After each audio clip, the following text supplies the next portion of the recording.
Coloro che sono all'ascolto di Radio Padania Libera e ben trovati al nostro appuntamento con Onda Libera, oggi dedicato alla conversazione con Claudio Borghi Aquilini, che ci raggiungerà tra poco in studio. Intanto, prima pagina dell'agenzia ANSA sul maltempo: piove a Roma, allerta rossa e rischio massimo in 8 regioni.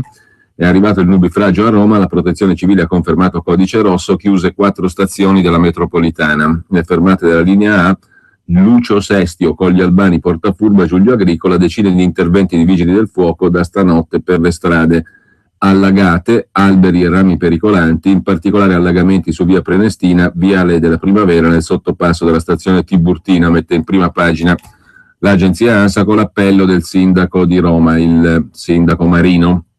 Una donna di 31 anni e la figlia di 3 anni sono morte invece in una frana che ha travolto la loro casa in Ticino, in Svizzera. La casa è stata travolta da una colata di fango e detriti del bosco, scrive l'agenzia ANSA, mettendo insieme Roma e il Ticino nella notizia di apertura. Mentre un'altra notizia, la seconda, in gerarchia di prima pagina, è relativa alla Corte Costituzionale. Raggiunto l'accordo per le candidature, i 2 posti alla Corte Costituzionale. Le indicazioni di voto sono Silvana Sciarra e Stefania Bariatti per la Corte Costituzionale, Alessio Zaccaria per il Consiglio Superiore della Magistratura. I curricula sono disponibili in segreteria, presenza obbligatoria alle 13, e l'SMS che è appena arrivato ai senatori del Partito Democratico. Per la seduta comune del Parlamento oggi alle ore 13 il candidato di Forza Italia è Stefania Bariatti, gruppo Forza Italia PDL. Questo è l'SMS appena arrivato ai senatori di Forza Italia, e poi magari guardiamo anche i curricula delle 2 candidate alla Corte. Mentre Montezemolo è stato designato il numero 1 di Alitalia, la nomina a fine mese. Il Consiglio di amministrazione di Alitalia, riunitosi ieri, ha individuato Luca Cordero di Montezemolo come presidente designato della nuova Alitalia. Il Chief Executive Officer di Etihad, l'azionista arabo di Alitalia James Hogan, è stato designato vicepresidente. Il Consiglio di amministrazione ha anche richiesto il versamento dell'anticipo di 80 milioni di prestito ponte sui 300 milioni di aumento di capitale deciso quest'estate. L'assemblea di Alitalia è stata fissata dal Consiglio di amministrazione di ieri per il 20 novembre, in prima convocazione il 26, in seconda per la ratifica delle nomine dei vertici della nuova Alitalia. Montezemolo designato presidente. Mentre ancora dalla prima pagina dell'agenzia ANSA, il presidente degli Stati Uniti Obama promette di lavorare insieme con il nuovo congresso, che è un congresso a maggioranza repubblicana. Il presidente americano ha parlato dopo la batosta delle elezioni di medio termine. Deficit e disoccupazione sono scesi, gli americani ora si aspettano dei risultati, ha detto ancora il presidente degli Stati Uniti. Questi gli argomenti di primo piano dell'agenzia ANSA di oggi. Intanto vi ricordo, non lo so se riusciremo a trasmetterlo, che questo fine settimana, l'8 e il 9 novembre, al centro congressi di Montesilvano a Pescara c'è un convegno su euromercati e democrazia. L'Italia può farcela? È la domanda che si pone il convegno, organizzato dal Dipartimento Economia dell'Università Gabriele D'Annunzio di Pescara, del professor Alberto Bagnai, sostanzialmente, con numerosi ospiti, tra i quali anche Matteo Salvini, che parteciperà a una tavola rotonda dalle 18 alle 19:30 di sabato 8 novembre, insieme a Fausto Bertinotti, Andrea Colletti, Gianni Cooperlo e Giorgia Meloni. La tavola rotonda politica, per così dire, il riscatto dell'Italia fra ideologia e politica. Oltre ad Alberto Bagnai anche il professor Claudio Borghi Aquilini, che avremo con noi tra pochissimo, e ci sono diversi altri professori universitari ed economisti, tutti intorno al tema della questione dell'uscita dall'euro, o meglio, della soluzione alla crisi fra cessione e recupero di sovranità e responsabilità. Questo è l'oggetto del convegno, che si occuperà di scenari di uscita dell'Italia dall'euro nel modello predisposto da Asimmetrie. Potete trovare tutta la documentazione e anche le informazioni relative al convegno sul sito asimmetrie.org. La questione dell'uscita appunto dall'euro, la ripresa dei paesi periferici dell'Unione Europea e poi la questione dell'informazione, informati o disinformati, un altro dei temi trattati nel corso del convegno, che si prolunga anche a domenica 9 novembre, sulla crisi e la retorica dei media, lo smantellamento delle unioni monetarie e infine un dibattito conclusivo con Mario Giordano, TG4, il professor Alberto Bagnai e il professor Michele Boldrin. Il dibattito ha per oggetto: governare gli italiani è inutile, un altro quesito che si pone in questo convegno organizzato da Asimmetria.org e dal professor Bagnai, che prima o poi riusciremo di nuovo ad avere con noi, anche perché sta preparando un nuovo libro, un nuovo testo. Noi siamo partiti dal suo libro sul tramonto dell'euro e ancora dovevamo parlare della seconda parte del libro, che è quella dove si tratteggiano le possibilità circa l'uscita dall'euro e si fa un ragionamento economico intorno a questa prospettiva. Intanto, brevissimamente, ancora nella prima pagina dell'ANSA, muro di Berlino, il crollo come svolta per la storia d'Europa, un sondaggio commissionato all'agenzia Piepoli dall'agenzia ANSA sul 25esimo, il 9 novembre, il 25esimo anniversario della caduta del muro di Berlino, avvenuta nell'89. In che misura si considera la caduta del muro di Berlino un momento decisivo per la recente storia d'Europa? È il quesito che si pone appunto l'agenzia ANSA in prima pagina. Intanto io do il benvenuto, ci ha raggiunto in questo momento Claudio Borghi Aquilini. Un attimo, Ci siamo, siamo proprio in fase di atterraggio, diciamo così, come direbbe anche Montezemolo, che è atterrato alla presidenza dell'Alitalia, detto per inciso, un'altra delle notizie che abbiamo dato prima. Claudio, buongiorno intanto, ben trovato.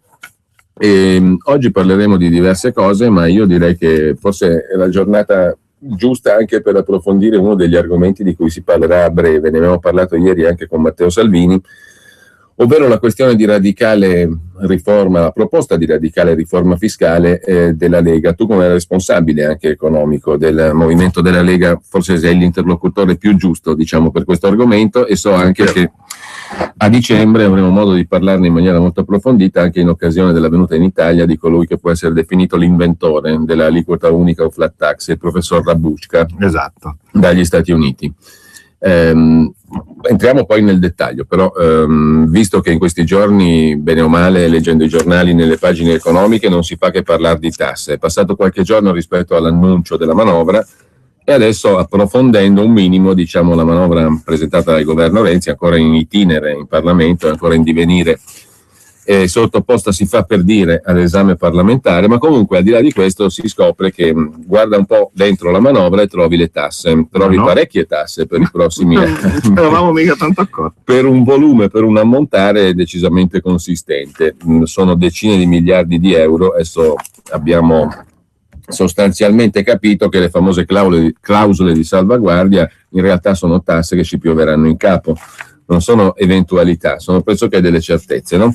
Aumento dell'IVA, aumento delle accise su carburanti e su tabacchi, e perfino il ministro Padoan sostanzialmente ieri ha detto sì, in prospettiva c'è l'innalzamento delle tasse a livello centrale, tasse a livello locale. Qui c'è un'altra promessa, quella del Premier, di fare una tassa unica, però pochi hanno guardato al totale della tassa unica, perché il totale della tassa unica sulla casa, gli immobili, i capannoni e via dicendo, il totale della tassazione sugli immobili e terreni e capannoni e attività produttive in Italia è andato in costante crescendo ed è previsto in crescendo anche per il futuro. Ora, davanti a questa specie di babele fiscale, si è anche capito che chi dovesse scegliere di mettersi il TFR, la liquidazione in busta paga, non fa un grande affare, anzi ci perde, e anche questa è una forma di tassazione in più, peraltro è opzionale per ora, quindi uno può scegliere di farlo o non farlo. In ogni caso siamo sempre intorno a una babele fiscale che invece la proposta di tassazione unica, di aliquota fiscale unica, tende a semplificare. Tu hai detto più volte, questo non è semplicemente un ridisegno radicale del sistema fiscale, è anche una proposta di radicale semplificazione della vita del cittadino contribuente, no? Allora cerchiamo di capirlo un po' meglio e poi vediamo anche di affrontare altri temi, però direi partiamo da qui. C'è stato un calcolo, una simulazione, diciamo, sulla base di quanto viene pagato, per esempio, facciamo l'IRPEF, che è la tassa che pagano le persone fisiche. Oggi, diciamo, quanto si incassa con l'IRPEF e quanto si incasserebbe data la stessa base imponibile con un'aliquota unica, che mi pare di capire, ho sentito ieri Matteo Salvini, tende verso il basso rispetto al 20% originario. Siamo a un'aliquota fiscale come proposta ancora inferiore, se non sbaglio, Claudio. Ok, allora cominciamo a inquadrare bene la questione delle tasse, perché noi ovviamente consideriamo la tassa dal punto di vista del fastidio o dell'angoscia o del problema che ci dà dal punto di vista personale. È logico che a tutti scoccia pagare le tasse, in tanti casi ne paghiamo senza nemmeno accorgercene, perché ogni volta che andiamo a fare benzina, per esempio, noi non ci rendiamo conto nel tassametro, diciamo così, dello Stato. Ogni volta che compriamo qualcosa, per noi quel prezzo lì è netto e non ci rendiamo conto di quanta parte invece è l'IVA che finisce poi dopo allo Stato.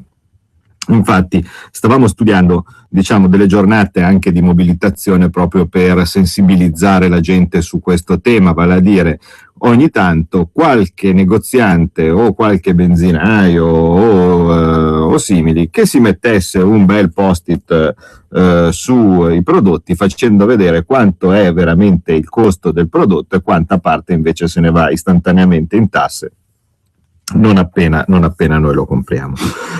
Questo aiuterebbe abbastanza a far capire. Però ecco, quello che è importante dire è che le tasse, oltre appunto a essere fastidio, angoscia, problema, hanno un immediato impatto sull'economia. Vale a dire, non è indifferente il livello di tasse rispetto a quello che poi dopo ci succede dal punto di vista di crisi, non crisi, occupazione, disoccupazione.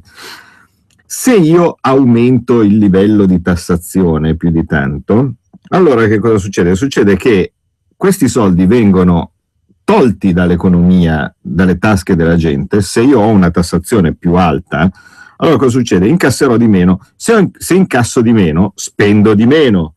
Se spendo di meno, allora anche gente che non c'entra niente con le mie tasse incassa di meno, perché se io ho diciamo una possibilità di spesa familiare pari a 10, è un conto, compro per 10. Se a causa delle tasse la mia possibilità di spesa familiare diventa 7, io magari sto un po' meno bene, no? Perché compro meno cose, devo fare rinunce, devo fare sacrifici, no? Per dover pagare le tasse. Ma stanno male anche gli altri, perché il negoziante a cui io mi sarei rivolto per comprare, che ne so, un paio di scarpe nuovo, quel mese lì la scarpa non la vende e quindi scende il suo reddito.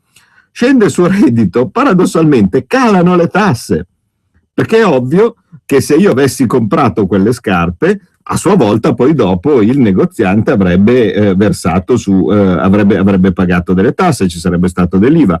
Alla fine si ha questo simpatico effetto che se io tolgo tasse al sistema economico, se io tolgo denaro al sistema economico, la gente spende meno, l'economia si contrae, e a causa della disoccupazione, perché a quel punto no, il calzolaio virtualmente tira giù la saracinesca e dice: sapete cosa c'è di nuovo? Mi costa di più tenere aperto il negozio che chiuderlo. Io lo chiudo e a quel punto lì faccio anch'io il disoccupato. Il lavorante del calzolaio è a casa anche lui e a quel punto aumenta la disoccupazione. Chi è disoccupato la tassa non la paga, a meno di quelle che gli vengono richieste sulla casa e su cose che sono slegate dal reddito. E alla fine lo Stato ha fatto questo bel danno e incassa di meno, perché noi vediamo che il nostro gettito, no, fiscale scende. Il gettito fiscale scende, ma il rapporto tasse su prodotto interno lordo, quindi vale a dire su ricchezza prodotta del paese, sale. Perché? Perché si contrae di più l'economia rispetto a quello che lo Stato riesce a incassare. Cioè ormai siamo veramente avviati in una specie di spirale, quella che si chiama la spirale recessiva, vale a dire io continuo a fare austerità, no? Continuo a mettere tasse, continuo a togliere denaro dal sistema, il sistema va così male proprio anche a causa di queste decisioni che si incassano meno soldi. E allora a quel punto cosa succede? Dato che mancano soldi in cassa, uno Stato coglione cosa fa? Aumenta ancora le tasse, no? Che è quello che ci stanno chiedendo, perché mancano soldi in cassa e quindi allora ne devo chiedere di più, provocando quindi che ne arriveranno ancora di meno, perché ci sarà ancora più contrazione, ancora più disoccupazione, fino a che non salta tutto e ciao. Allora, le possibilità sono due, no? o li incoraggiamo, vale a dire, no, siamo d'accordo, triplicare le tasse, non raddoppiarle, triplicare, perché così almeno va a patrasso tutto subito e almeno non ci poniamo più il problema. Questo potrebbe essere cioè va così male, va in maniera così patentemente contro la logica, contro la normalità, un discorso del genere, che quasi quasi sarebbe da secondare, così almeno la facciamo finita in fretta. Noi ovviamente, questo è un paradosso, non siamo da quel punto di vista lì, e noi diciamo, signori, è possibile cercare di invertire la tendenza. È possibile cercare di invertire la tendenza e il ragionamento che abbiamo fatto con Salvini. Pausa pubblicitaria e poi riprendiamo subito da qua. Il ragionamento lo saprete dopo. Sotto costo, sotto tutto, soprattutto sotto il prezzo, sopra e sotto costo, costa.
Allora, rieccoci qua in diretta con Claudio Borghi Aquilini. Il ragionamento, dicevi, è? Ok, il ragionamento è, se abbiamo visto che queste cose che hanno fatto fino adesso portano questi risultati disastrosi, dobbiamo fare il contrario. Dobbiamo fare il contrario su tutto. È quello che in teoria qualsiasi persona di buon senso fa quando si trova in una situazione normale della vita. L'abbiamo detto più volte, se io salgo su una macchina e non so se il cambio ha la retromarcia avanti o indietro, la prima cosa che faccio è provo. Cioè vado da una parte, vedo se mettendo la leva avanti la macchina va indietro, significa che la retromarcia è al posto della prima. A quel punto cosa faccio? Faccio il contrario. Quindi se le cose che stiamo facendo adesso ci stanno facendo andare indietro, noi per andare avanti dobbiamo fare il contrario, ed è per questo che quando facciamo delle proposte politiche non ci mettiamo mai a parlare, se avete fatto caso, di destra, sinistra, centro o cose riguardanti le vecchie categorie. Noi ragioniamo sulla base delle cose da fare e dal punto di vista fiscale, che è una sola parte del disegno totale, perché ovviamente poi tutto si tiene assieme. Mettere solo a tagliare le tasse senza risolvere la questione dell'euro, vedremo poi dopo che, come abbiamo detto tante volte, crea un altro tipo di problemi. Ma la nostra idea è molto banalmente quella di facilitare la vita dei cittadini e di cercare di rimettere in circolo un pochettino di denaro. Perché? Perché buona parte dell'elusione, quello che veramente la gente sfugge è che non si può ragionare pensando che l'Italia sia sola al mondo e che si viva in un ambiente chiuso.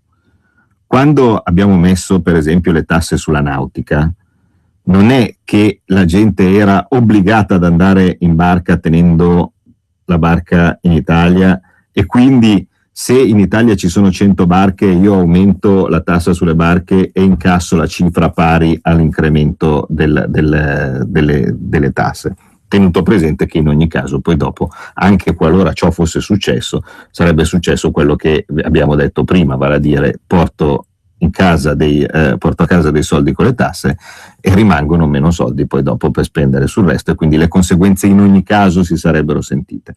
Ma se io prendo e aumento le tasse sulla nautica e quello che ha la barca si sposta in Francia, sto regalando delle tasse alla Francia, sto regalando del PIL alla Francia. Se da Trieste si spostano di 10 metri, si spostano in Slovenia, dove gli fanno il Ponte d'Oro, sto regalando del gettito, del PIL, dell'economia, della cosa alla Slovenia.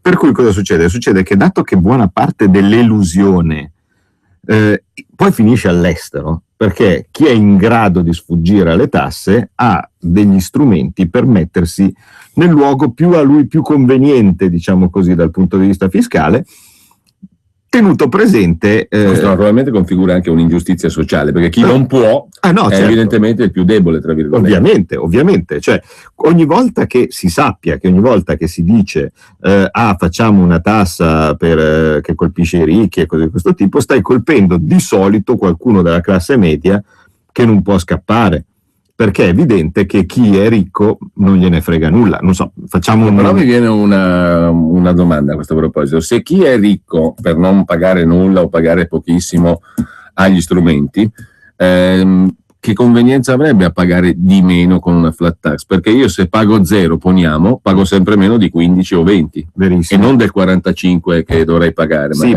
però 0 non lo paga nessuno. Cioè evadere o eludere, diciamo così, significa pagare qualcosa. Significa pagare qualcosa, significa accettare dei rischi. Vale a dire, se io, non so, faccio un esempio stupido, se in Slovenia mi fanno pagare di meno, sì, è vero, pago di meno, ma mi devo fidare dello sloveno, che non necessariamente o non sempre si tratta, poi immaginiamoci poi le isole dei Caraibi e cose di quel tipo. Le Caimane di Serra. Sì, le isole Cayman, cioè al di là poi dopo del costo meno di andarci, però comportano dei problemi di altro tipo, quindi in realtà c'è sempre minimo gestionali, diciamo. C'è sempre un costo implicito, no? Non solo. Se noi fossimo un posto fetente dove tutti se ne vogliono andare via, no? Dall'Italia, non perché è gestito male, ma perché sia proprio un posto sinceramente brutto, che ne so, sparso nella Siberia o così di questo tipo, è un altro discorso. Ma la gente vorrebbe stare qua perché sappiamo benissimo che il nostro è un paese che offre numerosi vantaggi climatici, di qualità della vita, no? E cose di questo tipo. Per cui la gente va via malvolentieri.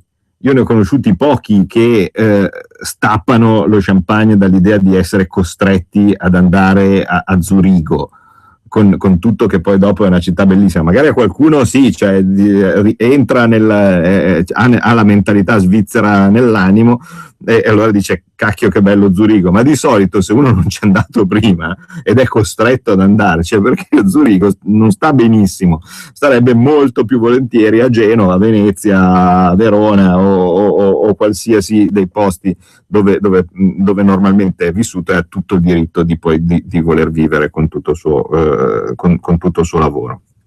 Quindi se io però esporto ricco, diciamo così, alla fine costringo a far pagare di più il povero. Quindi la nostra scommessa è riimportare questi soldi che escono all'esterno. Per cui cosa succede? Succede che se io congegno un sistema di tassazione clamorosamente semplice e conveniente, ottengo due risultati. Il risultato per il cittadino comune, diciamo così, è soprattutto la semplificazione. Invece di diventare matto per i redditi, non capire che cavolo devo fare, dover poi andare al CAF, pagare il commercialista, che sono tante tasse occulte, dopodiché in ogni caso arriva la sanzione perché ho sbagliato, ho fatto e cose di questo tipo, dopo devo fare delle cose incredibili tipo gli acconti al 110% e tutte queste assurdità che ci portiamo dietro. Fa una cosa super semplice, super banale: ho guadagnato tot, tolgo la mia deduzione fissa a seconda del nucleo familiare, che finalmente mi porterebbe un minimo di giustizia, perché sappiamo benissimo che è molto differente guadagnare 20.000 euro da singolo e guadagnare 20.000 euro con quattro persone a casa. Quindi applico la mia deduzione fissa sulla base delle persone che compongono il mio nucleo familiare, e dopodiché su quello che rimane metto il mio 20% o 15%, adesso vediamo perché si dice 15 o 20, e finisce lì, basta, finito, sistema, incasso oltretutto i miei soldi all'ordo, no, dall'impresa, non c'è più ritenuta d'acconto, non c'è più sostituto d'imposta e così via, tutto quello che mi spetta io lo incasso subito e poi dopo pago le mie tasse, basta, finito. Quindi quello che vedrà il cittadino medio povero, diciamo così, è una incredibile semplificazione che convince oltretutto anche qualcuno che magari, pur non guadagnando tanto e avendo una piccola tassazione, adesso magari evade, si mette a rischio di sanzioni, perché già solo l'idea di mettere le mani a moduli, righi, cose di questo tipo gli viene l'ansia. Invece così facendo è tutto fatto, e quindi si recupera anche parte di evasione, diciamo così, non cattiva, ecco, semplicemente gente spaventata dal fisco che non sa come pagare, non sa come fare, non paga, e poi dopo magari gli arrivano delle sanzioni pazzesche a casa, no? E lì a quel punto diventa il dramma. Quindi si recupera evasione, diciamo così, da complicazione per il cittadino comune, e si avrà un certo abbassamento dell'aliquota. Questo abbassamento dell'aliquota diventa tanto più alto quanto più fino adesso il cittadino è stato tartassato, no? Perché se noi prendiamo un impiegato, quindi un qualcuno della classe media, no, che fino adesso ha pagato delle aliquote incredibili, no? Perché ovviamente veniva preso come limone da spremere, avrà uno sgravio che diventa sostanziale, no? Mi dispiace purtroppo non poterlo fare retroattivo, no? Ma insomma fino adesso diciamo quello che fino adesso ha tenuto su la baracca si trova a pagare un po' di meno, e da chi viene aiutato, cioè da chi viene sostituito questo sgravio man mano che arriverà alla classe media e tipicamente ai cittadini del nord, perché se noi guardiamo la distribuzione dei redditi, quelli che hanno sempre pagato delle super tasse, diciamo così, tipicamente sono cittadini o lavoratori del nord Italia. Nella ripartizione delle tasse, alla fine quello che magari, che ne so, guadagnava i 40.000 euro, dichiarava i 40.000 euro, diciamo così, cioè quello onesto, che sarebbe, diciamo, il primo beneficiario in maniera più consistente di questa situazione, è il nord Italia. E in compenso cosa succede? Chi è che interviene a spingere la carretta, aiutando quelli che fino adesso l'hanno spinta troppo e non ce la facevano? E intervengono quelli che invece fino adesso non l'hanno spinta e che quindi, proprio a causa dell'eccessivo peso fiscale, scappavano, eludevano, facevano. Quindi basta recuperarne pochi di questi grandi, diciamo così, elusori, no? Che troverebbero invece conveniente pagare in Italia, per far quadrare il cerchio a tanti. Ecco, come mette insieme, diciamo, questa proposta con la questione del finanziamento degli enti locali, la tassazione quindi a livello locale, che in parte è già pesante, perché se noi consideriamo solo le addizionali IRPEF comunali e regionali, già oggi pesano quanto se non di più la tassazione sugli immobili. Poi abbiamo l'IRAP, che comunque è finalizzata alle regioni, anche se è una tassa dello Stato centrale. Poi abbiamo la questione delle tasse sulle imprese, diciamo. Sul mondo dell'impresa cosa è previsto? Perché noi abbiamo parlato di IRPEF, che è un reddito personale della persona fisica. Poi c'è il reddito di impresa e la tassazione sul reddito di impresa. E pongo una terza questione, l'evasione fiscale. Sì. Territorialmente, questo ormai è certificato anche da studi addirittura governativi, c'è una differenza sensibile, notevole, fra i tassi di evasione al nord e al sud nelle diverse regioni. In questo quadro qui, come si fa, diciamo, a recuperare evasione da parte di chi non ha mai pagato e non è mai stato controllato? Perché questa è la realtà di fatto storica. Se ci sono controlli, ci sono al nord, di solito. No, certo. Allora, e il tasso di evasione in certe regioni del sud è infinitamente superiore a quello del nord. È ovvio che tutto si tiene, perché se io rendo, diciamo, potabile il sistema fiscale, è avvantaggiato chi pagava e diventa invece, diciamo così, invogliato a mettersi in regola chi non pagava. Vuol dire, se io recupero elusione, è logico che recuperò elusione o evasione, la recupererò di più da dove ce n'è di più.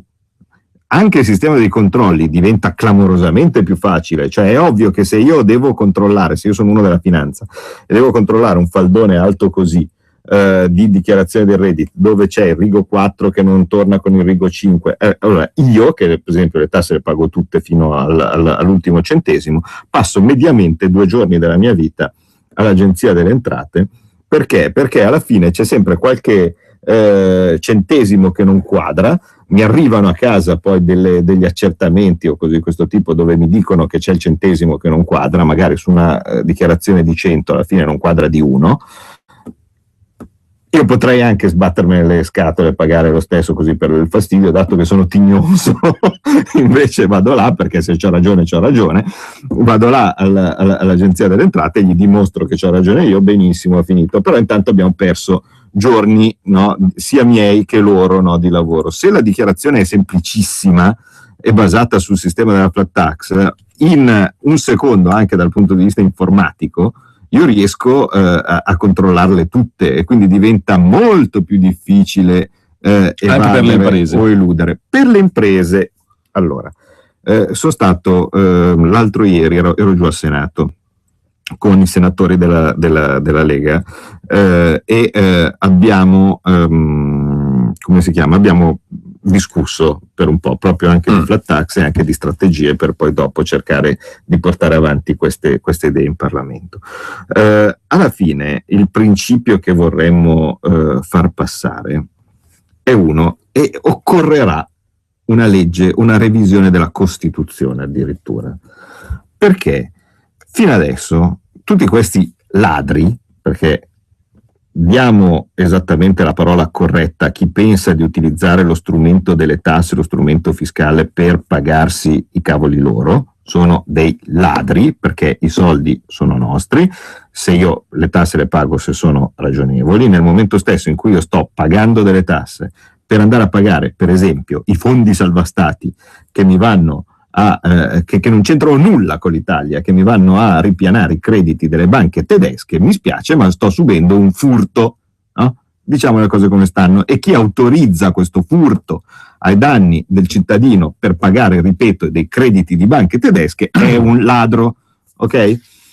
E buona parte di questo furto è stato perpetrato sulla base di tasse che sono solo ed esclusivamente sulla proprietà. L'IMU tipicamente è stato lo strumento principale del primo ladro, vale a dire Monti, no?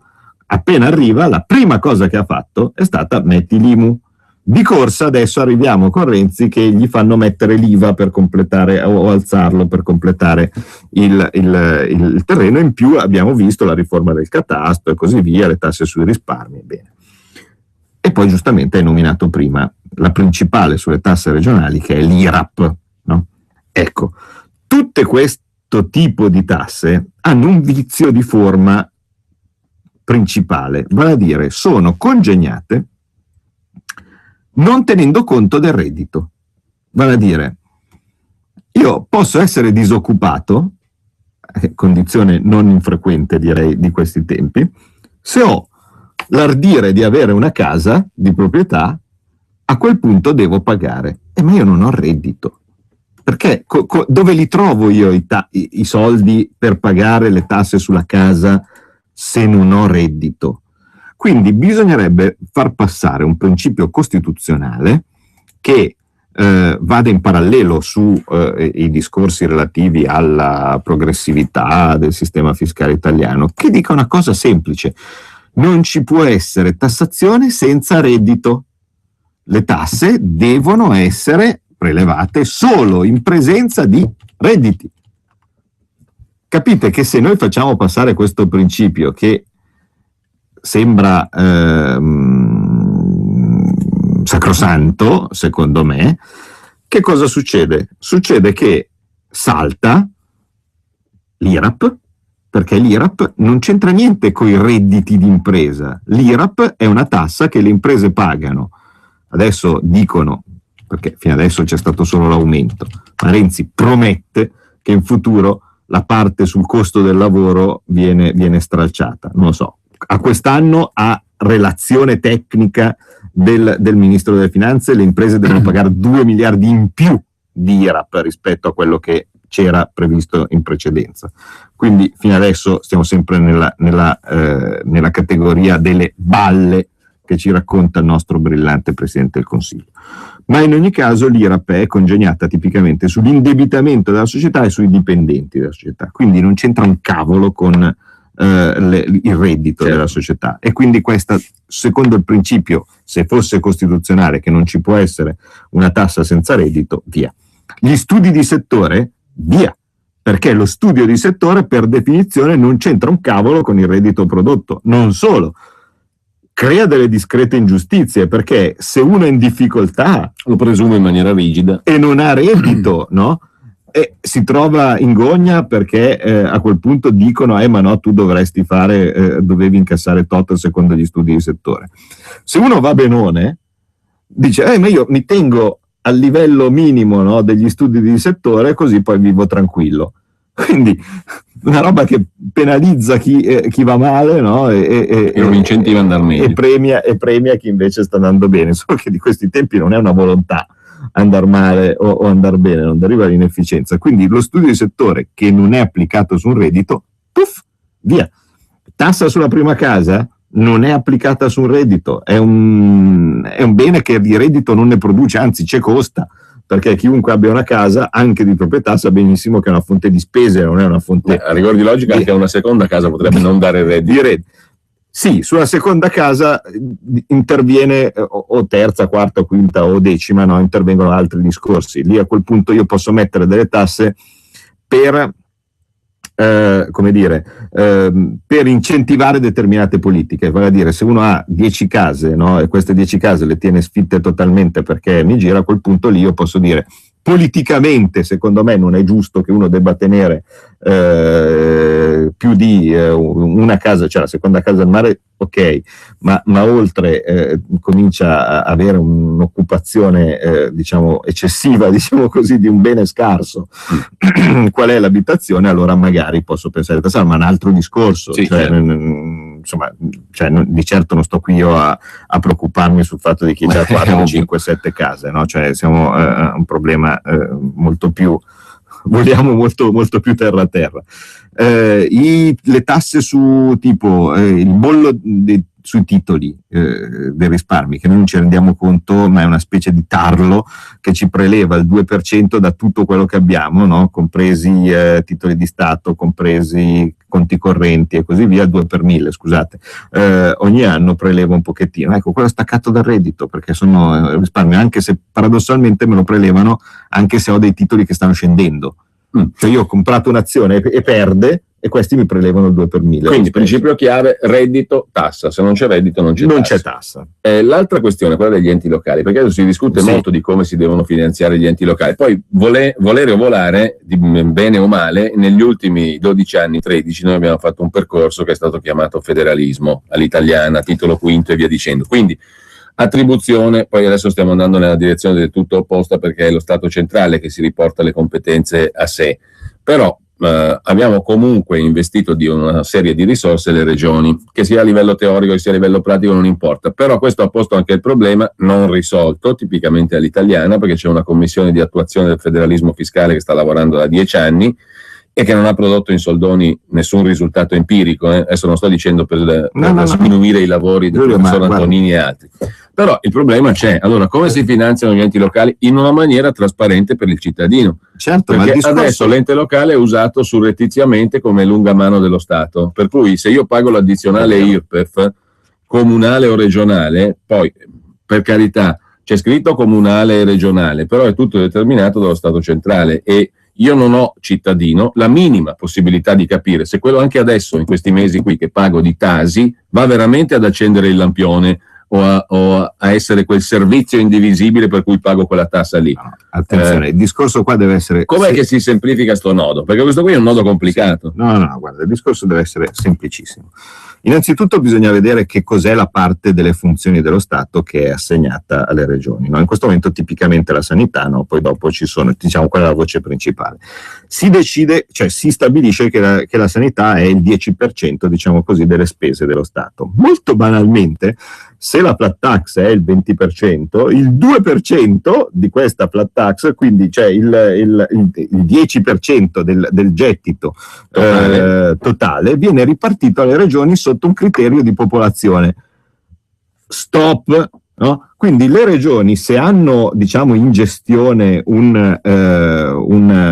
un'attività, ricevono esattamente la percentuale di denaro necessaria per farla funzionare. A quel punto lì la responsabilizzazione è automatica, perché sappiamo benissimo che se tutti ricevono esattamente la stessa cifra, no, per far funzionare un servizio, se uno lo fa funzionare bene e l'altro lo fa funzionare male, è l'amministratore che io vado a prendere, perché in proporzione alla popolazione.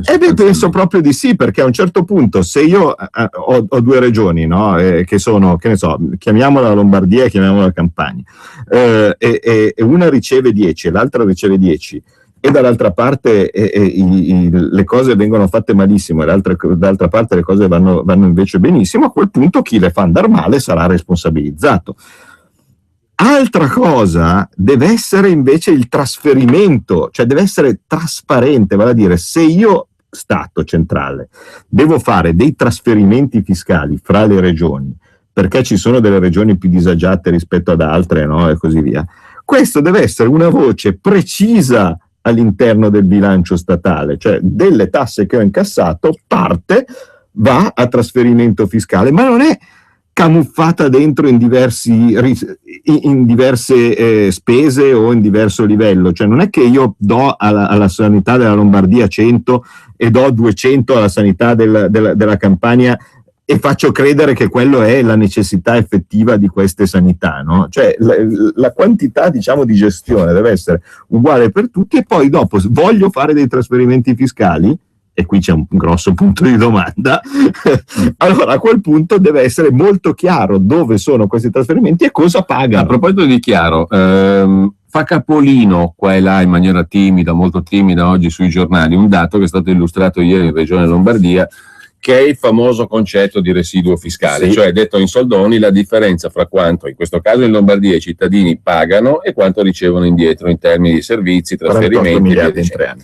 Ieri Regione Lombardia ha tirato fuori sto numero, il Consiglio regionale, 47 miliardi di residuo fiscale annuo, perché ogni anno la Lombardia regala 47 miliardi. Il dato sarebbe clamoroso, perché la Catalogna...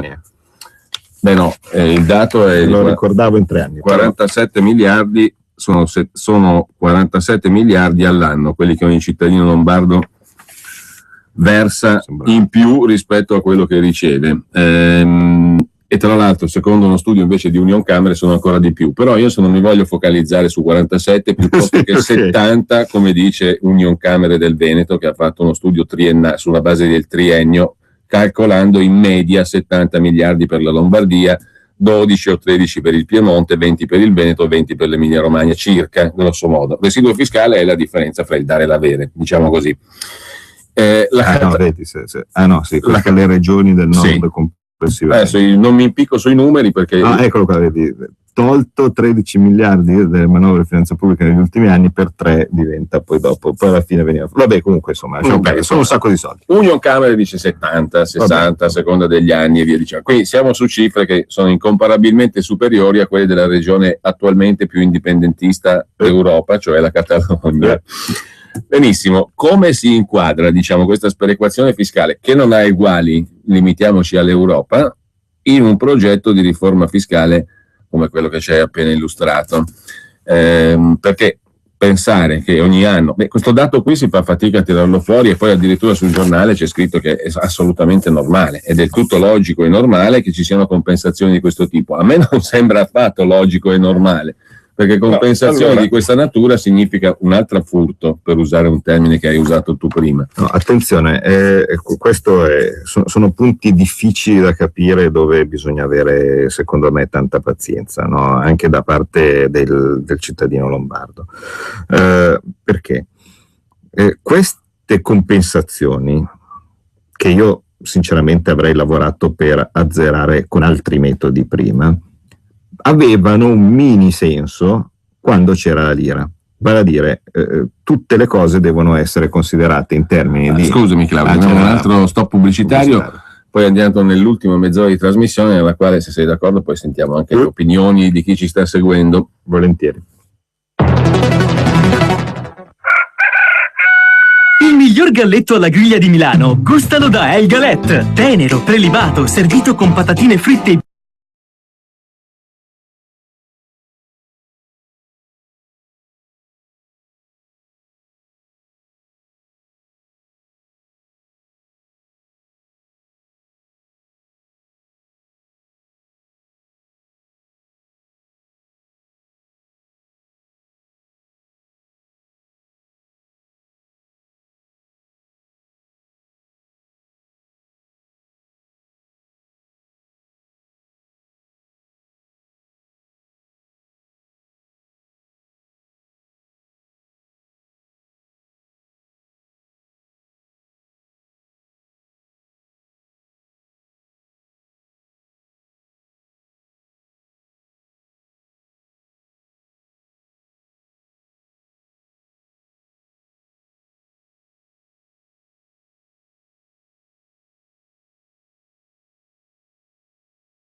Allora, torniamo in diretta, intanto apriamo anche le linee 02 66 20 35 29 per chi vuole intervenire telefonicamente, 346 6427 756 per gli sms. Claudio, ci avevamo interrotti prima, c'è una telefonata anche, prendiamola. Pronto?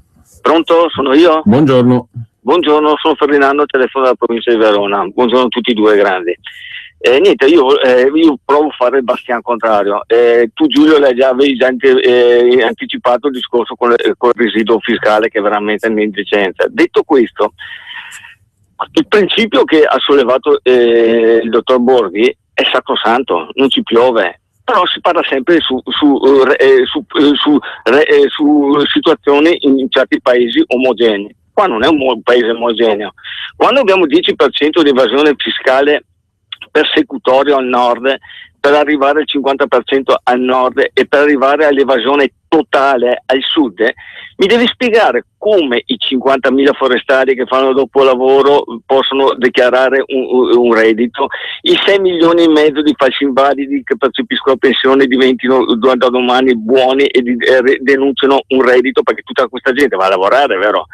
Per vedere dopo tutti gli esercenti, baristi, ristoranti che addirittura non hanno nemmeno il registratore di cassa, che da domani cominciano a dire ma se paghiamo la flat tax il 20%. Tu mi devi scusate va bene anche il tu, guarda. Tanto qua siamo tutti nella stessa barca. Ecco, mi devi spiegare il fatto come le milionate di forestali, carabinieri, guardia forestale, guardia di finanza, polizia, da domani se venisse attuata questa flat tax, come fanno a fare rispettare le regole, dal momento che oltretutto manca un catasto che noi paghiamo sistematicamente, e tutto questo. Bene, ok, abbiamo capito, grazie. C'è un'altra telefonata. Pronto?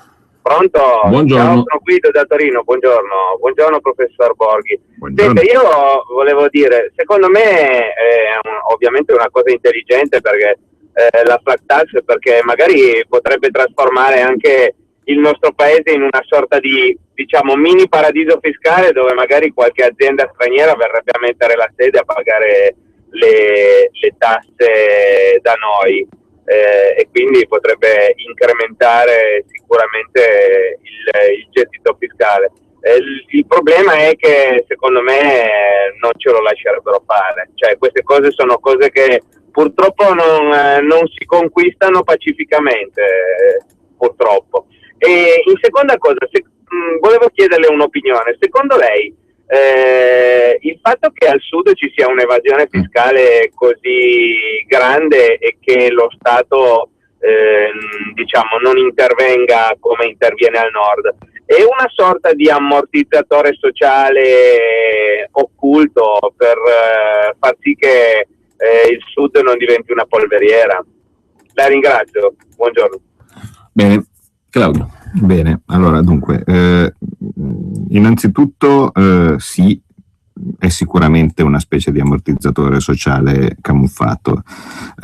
E poi come fa il forestale? Allora, noi non dobbiamo aver paura di sognare, cioè vale a dire, qui è un mondo che sta crollando e dobbiamo ragionare per il dopo. Quando alla fine questo mondo sarà crollato, non possiamo pensare di ricostruirlo esattamente con i difetti che c'erano prima.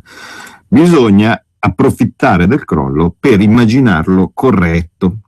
Quindi, cosa succede sull'evasione? Nel momento stesso in cui io ho una tassa ragionevole, facile e così via, a quel punto non ci sono scuse, e se io ti becco ancora ad evadere, prendo e ti apro in due. Questo è stato uno dei capisaldi di come è riuscita la Russia quando il giorno in cui ha applicato la flat tax ad ottenere quel aumento di gettito, perché ricordiamo non è che ci devi mandare il prefetto Mori un'altra volta, no? No, ma basterebbe che ci prestassero Putin un po', ecco, però secondo me riesce a essere credibile anche il nostro Matteo. Cioè, vale a dire, noi abbiamo in Russia, cosa succede? C'erano le aliquote esattamente come adesso, c'era un casino, c'era tutto un sistema. Allora hanno detto, guarda, facciamo il 13%, perché questo è il livello di tassazione flat della Russia, facciamo il 13%. Se poi dopo ti becco e non paghi, sono cavoli tuoi.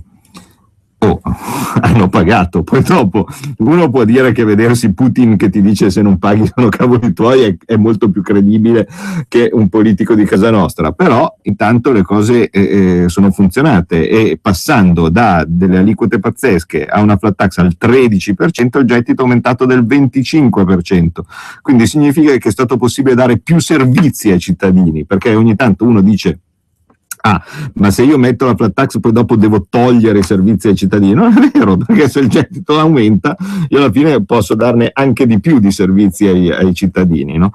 Ora, quindi è ovvio che adesso in questo momento la gente ha la certezza dell'impunità. Se io invece comincio a dire che è un sistema facile da controllare, il fatto che sia facile da controllare poi dopo porta anche come risultato che diventa anche più probabile pagare.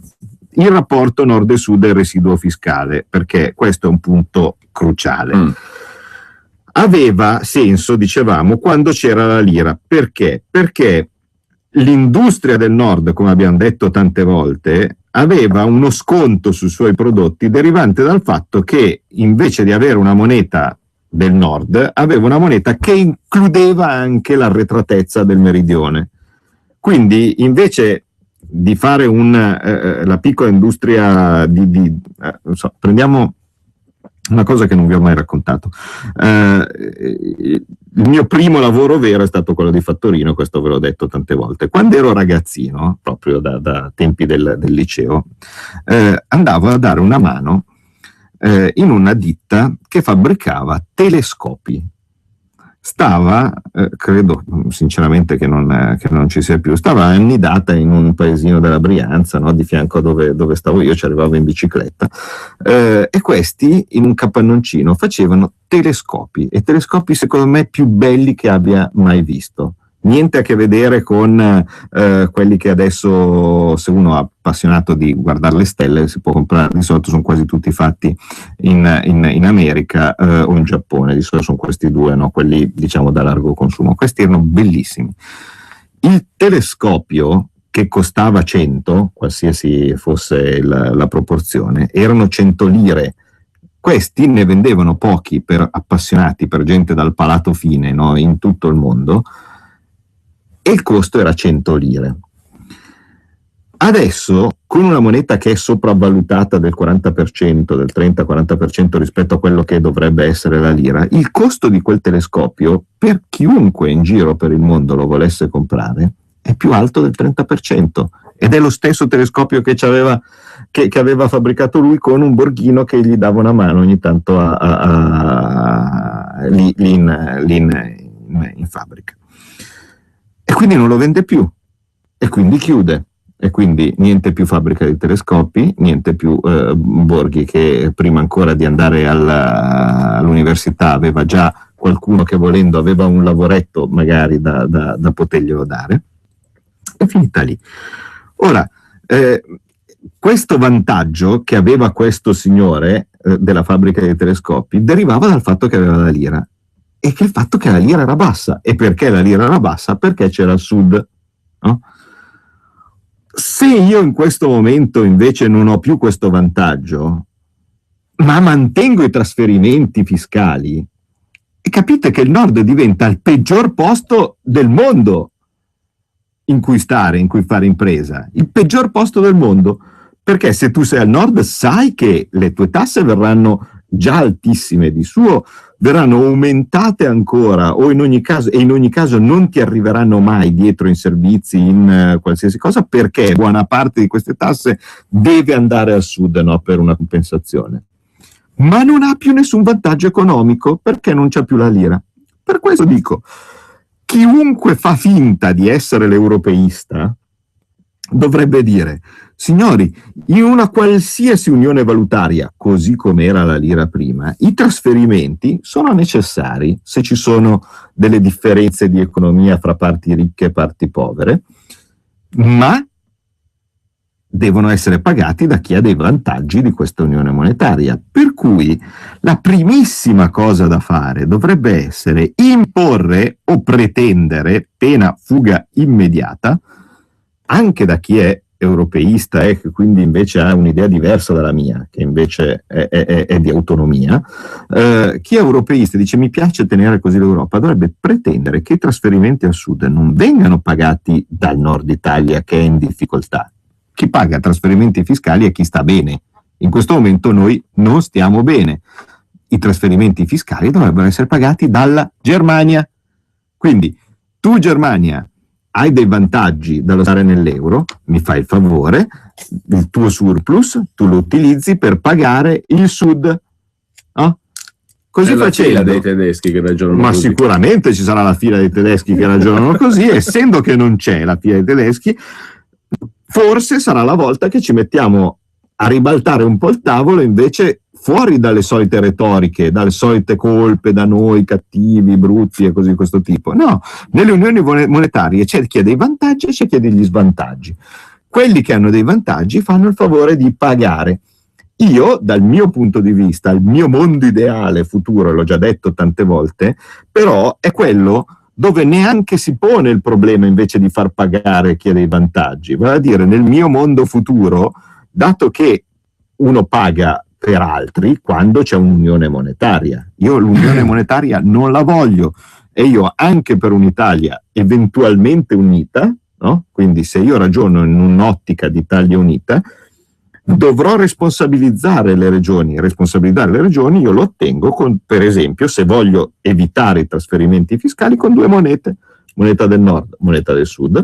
A quel punto noi al nord avremo una roba che assomiglia a un marco tedesco e loro al sud avranno una roba che assomiglia a una dracma, e ci faranno concorrenza, cioè le regioni del sud faranno concorrenza alla Lombardia. Basta saperlo, basta mettersi lì e capirlo. Perché? Perché è ovvio che un prodotto fatto poi dopo in Campania o in Calabria costerà molto meno di un prodotto fatto in Lombardia, ma a quel punto non ci sarebbero più trasferimenti fiscali. Ognuno sarebbe responsabile di quello che fa.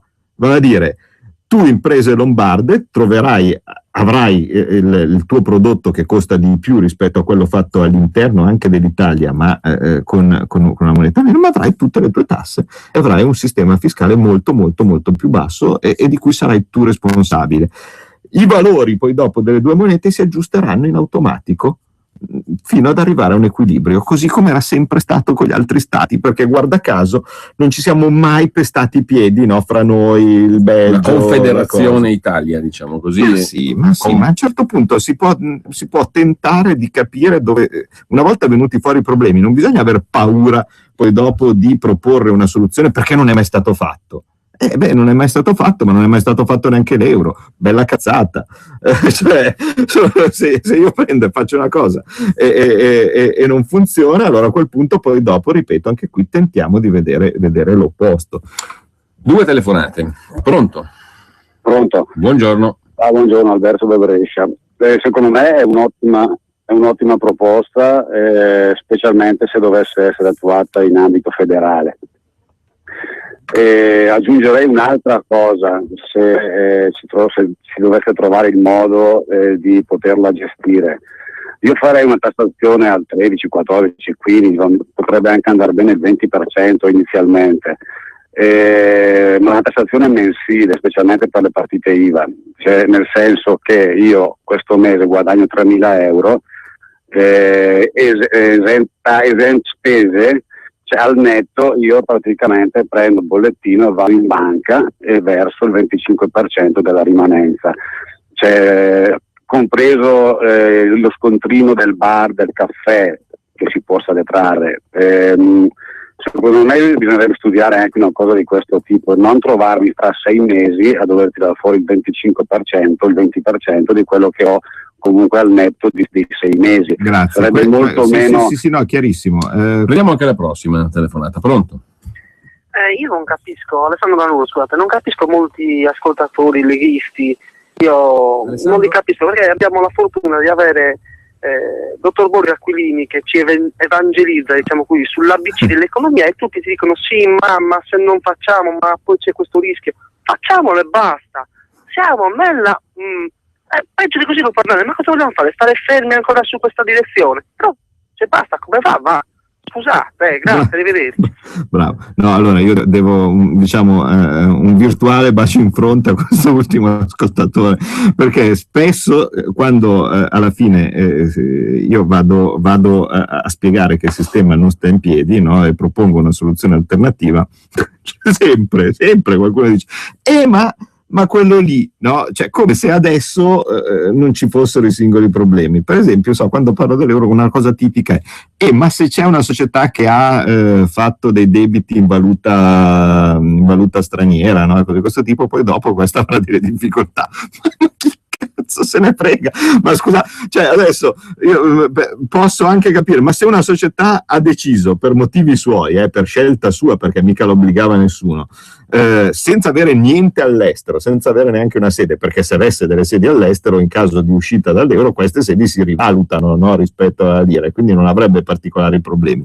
Ma se invece lavora tutto in Italia, sta sempre in Italia, ha deciso di andare a indebitarsi in Olanda, ma io cosa faccio? Fermo la rimessa in piedi del paese per star lì a tutelare questo qui che ha deciso di ma ci penseremo poi. Io intanto sono sicuro che ho della gente che invece che non c'entra niente, che non aveva i debiti in Olanda e che faceva semplicemente il suo lavoro a Busto Arsizio, a Varese, a cose di questo tipo, che stanno chiudendo oggi. Cosa faccio? Non ci penso a questi per star lì a pensare cosa potrebbe essere il problema dopo. Io devo risolvere il problema alla grande, quindi sì, cioè, se io potessi facciamolo, poi dopo le spigolature, gli sfrisi, no, cose di questo tipo li sistemiamo dopo. Per quello che riguarda invece quello che ha detto l'ascoltatore precedente, è un'ottima idea quello di pagare ogni mese per evitare di avere poi dopo degli accumuli, anche perché uno magari non ci pensa, ma la flat tax è un sistema per risolvere l'ingiustizia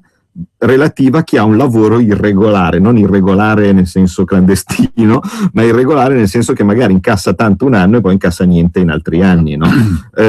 Perché io posso permettermi di pagare ogni mese, mentre invece adesso è un gran casino, no? Perché devo andare con i conguagli, gli acconti e così via? Perché essendo sempre quella l'aliquota, se io guadagno 200, se guadagno 50, non cambia nulla sul tipo di cosa che io devo versare. Supponiamo a dei ragazzi, no, che facciano delle start-up, magari uno ha un coraggio con l'incoscienza tipica del giovane, no, di provare a mettere su un'impresa che vende, che ne so, musica padana su internet, no? All'inizio non incassano nulla, no, perché ci mettono dentro anzi dei soldi, no, per poter fare, quindi per 2 anni hanno reddito zero, no, e provano a campare di stenti piuttosto con quello che gli presta la mamma. Dopodiché gli va bene e il terzo anno incassano dei soldi, no? Magari tanti. Allora cosa succede? Succede che quel mese lì, quell'anno lì, no, vengono tassati come super ricchi. Ma non è giusto, perché in realtà quello è frutto di 3 anni di lavoro dove nei primi 2 non ha incassato nulla, no? Non è che perché incassi in un anno 100 devi pagare di più di uno che incassa 30, no? E allora cosa succede? Succede che con la flat tax aggiusto anche questo problema, per cui l'idea di poter pagare ogni mese per evitare accumuli, sorprese e cose di questo tipo è ottima, anzi la faccio immediatamente mia e non porta nessuna stortura, perché tanto uno alla fine paga sempre la stessa percentuale. 02 66 20 35 29, abbiamo ancora 8 minuti, 2 telefonate, pronto? Pronto? Buongiorno. Buongiorno Giulio, Tommaso da Venezia. Salve Tommaso. E tanti saluti anche al dottor Borghi. Buongiorno. Ma io chiedevo una sola cosa, questa trasmissione, se era possibile ripeterla abbastanza di frequente. Su Rai 1 al posto di Bruno Vespa. Magari. Basterebbe anche su Radio Padania, perché è ascoltata. Adesso pretendiamo un po' troppo, no? Potrebbe andarci. Magari qualcuno si porrebbe qualche problema. Lei aveva un altro quesito da porre, Tommaso. No, perché a forza di ripetere queste cose, un po' che la gente le entri in testa e prende un po' un atteggiamento diverso, cioè diventa più coscienzioso, più onesto, più corretto, o più, diceva prima, paga il terzo anno da incassato di quello che ha incassato. No, per l'incassato, da incazzato che paga. Immagino, grazie. Altra chiamata, pronto? Sì, pronto, salve, sono Marco da Padova. Buongiorno. Buongiorno. Niente, solo per contestare o tentare di contestare il dato che diceva, su cui Borghi parlava del fatto del residuo fiscale del nord verso il sud, che controllando i dati, verificando i dati, non è che il vantaggio derivante da un abbassamento della moneta grazie al sud potesse essere tranquillamente fatto lo stesso con la detassazione derivante dal fatto che se non c'è il trasferimento fiscale ad andare al sud io posso direttamente abbassare le tasse alle fabbriche che producono al nord e quindi automaticamente avere lo stesso vantaggio? Una domanda. Grazie, salve. Claudio. Allora, è difficile fare i conti di cosa potrebbe essere, di cos'è effettivamente il vantaggio derivante da questa cosa, perché allora a quel punto lì io posso dire, vabbè, il residuo fiscale è tot, no? Cioè quello che viene poi dopo pagato, e cos'è poi dall'altra parte quello che ritorna al nord con gli acquisti del sud, no? Medesimo, perché effettivamente poi dopo c'è questa simpatica questione che se io prendo che era parte del circuito con cui si teneva in piedi l'Italia pre-euro, vale a dire sì, è vero, io stavo dando dei soldi al sud, poi dopo quello del sud che riceveva dei soldi, diciamo, di sussidio, poi dopo comprava la pasta Barilla, per dire un nome, che era fatta al nord, no? Quindi alla fine era tutto un circuito che si teneva. È difficile fare i conti perché ovviamente in realtà questo vantaggio monetario non si ripercuoteva sempre su solo ed esclusivamente in un circuito chiuso. Quello che dico sempre è non va mai, cioè una delle fonti principali degli errori è considerare l'Italia come un'isola, no? Totalmente chiusa. Il fatto di avere una moneta bassa come livello portava che per esempio le industrie o le imprese del nord esportavano in modo molto più facile, no? Rispetto a quello che sarebbe adesso. Così come legato al meccanismo delle importazioni e delle esportazioni, ai noi, purtroppo è anche la questione famosa dell'austerità, perché io ogni tanto continuo a dirlo, parte di queste tasse assurde che ci stanno mettendo su sono una specie di stampella dell'euro. Perché? Perché senza il fatto che noi andiamo in crisi, la bilancia commerciale esplode, vale a dire col fatto che abbiamo una moneta troppo forte noi importeremmo molti più beni rispetto a quelli che esportiamo e questo buco poi dopo deve essere finanziato da qualcosa e crea squilibri. Invece così facendo ci tengono a stecchetto, così facendo noi consumiamo meno, importiamo meno e loro possono vantarsi di avere la bilancia commerciale in pareggio, perché dice vabbè, tanto esportiamo e tanto importiamo, e grazie, ma importiamo poco perché stiamo morendo di fame.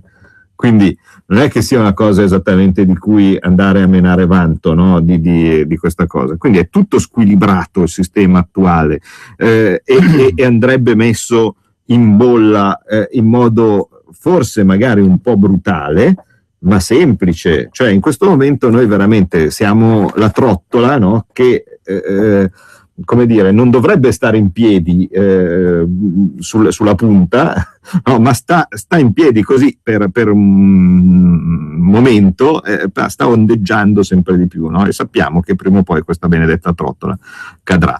Poi dopo io però non devo ricostruirne un'altra di trottola, io devo ricostruire un cubo se voglio stare fisso in piedi fermo, no? Per cui in realtà ragionare prima e dopo è complicato. Cosa possono essere i vantaggi del nord, diciamo, di una detassazione rispetto a una moneta più bassa? Dal mio punto di vista, inizialmente parlando, la moneta più bassa fa premio sulla detassazione. Per questo che io dico che se io volessi rimettere in piedi l'industria del nord, la prima cosa che devo fare è non passare subito a un sistema mia moneta, no, e cose di questo tipo, ma passare prima a un sistema come era prima per un breve tempo, no? Cioè, quindi un sistema Italia esattamente come era prima, in modo tale da avere l'industria del nord con una, virgolette, droga derivante da una moneta più bassa che gli consenta quindi di riindustrializzarsi, cosa necessaria, e dopo ragionare su la maniera di eliminare i trasferimenti fiscali, il residuo fiscale e bilanciare la situazione.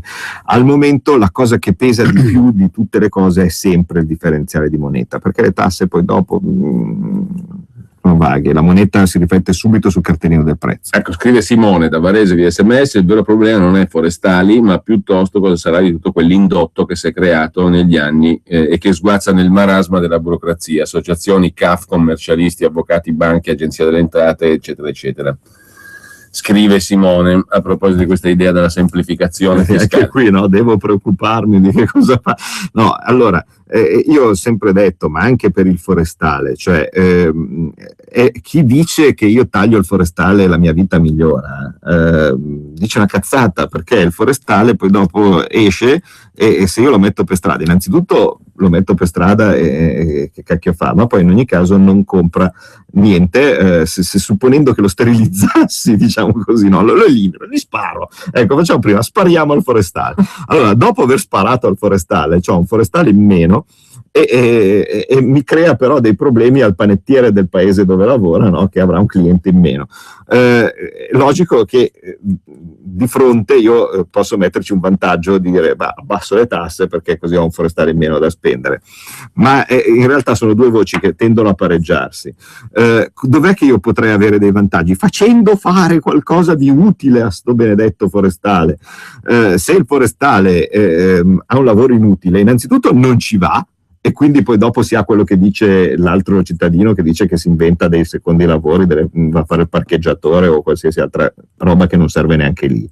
Dall'altra parte, se io invece lo metto in fabbrica, perché io devo ragionare sulla reindustrializzazione, innanzitutto c'è un cartellino da timbrare e quindi cominciamo già a vedere che ci sta dentro, no? Perché nel bosco di cartellini ce ne sono pochi, mentre invece se lo metto in fabbrica ci avrà un cacchio di cartellino da timbrare, quindi sono sicuro che lavora e sono sicuro che produce qualcosa. E allora a quel punto sono sempre soldi dello Stato che dà per lavorare della gente che altrimenti sarebbe disoccupata, ma sospesi meglio, perché alla fine avremo innanzitutto il prodotto di qualsiasi cosa metterà a produrre questo signore, e sono sicuro che lavora. E vedi che miglioriamo anche qui, no, le cose. Io non voglio licenziarlo il forestale, lo voglio far lavorare su qualcosa di utile.